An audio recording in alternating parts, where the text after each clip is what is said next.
Hi gents, how's it? Yeah, well, I did say I was gonna get back to you guys yesterday. Basically now with this guy, his father and them are sitting down because that's the last parent he had. Um, they're basically saying, "Guti, these are not things you give out, like his cars and things like that, his clothes."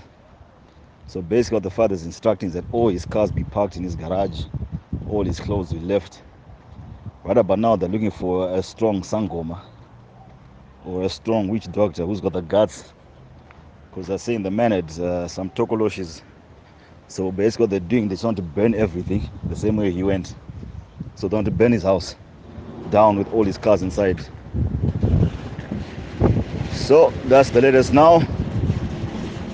Maybe they may change, I don't know. But for now, that's what's happening. Everyone's packed by his house. And they're inside and they're chatting.